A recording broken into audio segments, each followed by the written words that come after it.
Hello, everyone. Thank you for joining us. My name is Katie Trotter, and I'm one of the facilitators for Our Community Listens. Today, we're going to be talking a little bit about agreement versus acceptance in committed relationships. We're going to spend some time talking about the difference between the two and then really understanding the impact using either of those in our relationships can have.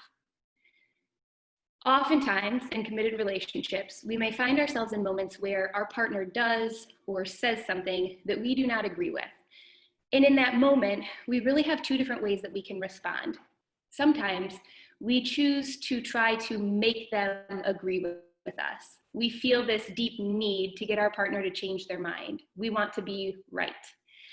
And in that, when we are forcing agreement, what we're basically saying is that we are seeing where our partner is at. We are seeing what they're doing, but we are denying them the grace and space to think, act, and feel as they are in that moment. And in that need for agreement, we often feel like we have to sound off. We have to voice our opinion and tell them more and more about why what we are saying is right and why what they're saying or doing is wrong. Sometimes, though, even when we don't agree with our partner, we can reach this place of acceptance.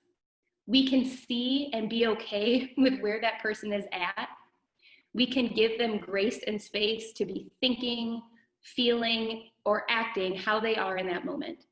And when we can reach that place of genuine acceptance of who our partner is and their own unique values and traits, we don't feel this burning need to keep voicing our opinion over and over about, again, why we feel we are right and why we feel like they are wrong.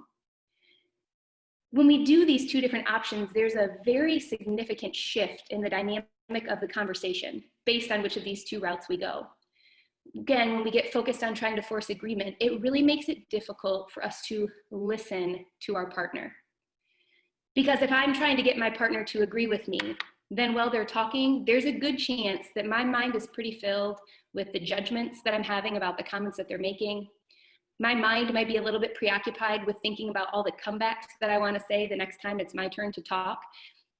Try to figure out how I can use the words in a way that's going to help build my case to show just how right I am. And as you can imagine, those kinds of conversations really typically lead to defensiveness.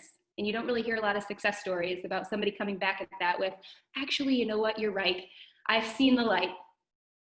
Instead, when we really look at this place of acceptance, when we can look at our partner and see that their own unique needs, their own unique values are leading them to have opinions and behaviors that are different than ours.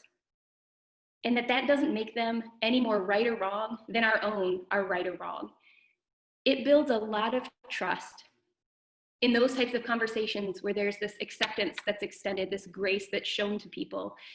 It really creates an environment where people are more likely to engage in discussion. It helps you to better understand yourself. It can help you to better understand your partner.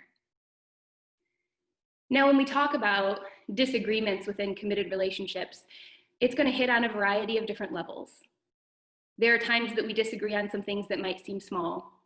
The right way to load a dishwasher. How much money should you really tip at a restaurant? Maybe I disagree with how they're handling a situation at work with their boss.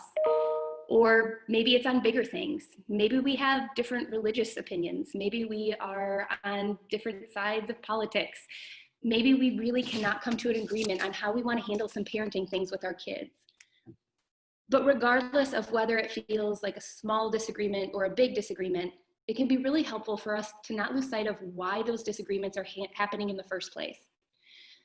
Because we can't lose sight of the fact that every behavior that a person exhibits, whether it's my behavior or my partner's behavior, it's coming from a need. All of us have these deep-seated values and needs that are unique to us.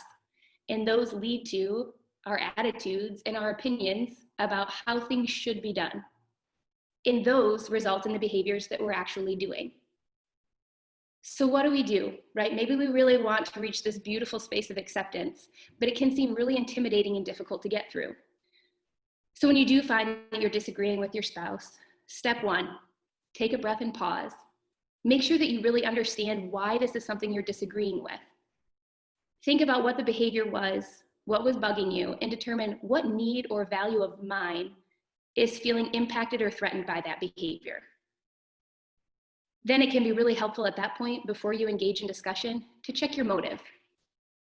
Am I there because I want to engage in discussion with my partner? Am I there because I really want to learn more about them and to expand my understanding of their own unique needs and values? Or am I going into that conversation because it's really important for me to be right? Am I going into that discussion because I want to win and I want to change their mind? Because maybe you can even hear it when you see those both in the same sentence. It's going to have a very different turnout based on your motive going into that conversation. And then step 3, listen to understand, not to be understood. Your goal in that moment is to create an environment to use your reflective listening skills in a way that allows your partner to feel truly heard. Acceptance comes after you can really extend grace and space for a person to share their thoughts, their perspectives, their feelings, their reactions in an environment where you're not judging, you're not trying to convince them to feel in a different way. Use that silence and those door openers. Check your tone and your nonverbals to show that you are really there because you want to grow in your relationship. Acceptance can really allow you and your partner to share with each other in a way that leads to many more meaningful discussions than what you ever imagined possible. So the next time that you find yourself disagreeing with your partner, take a minute and ask yourself, do I want to be right, or do I want to grow in my relationship? Thank you for listening.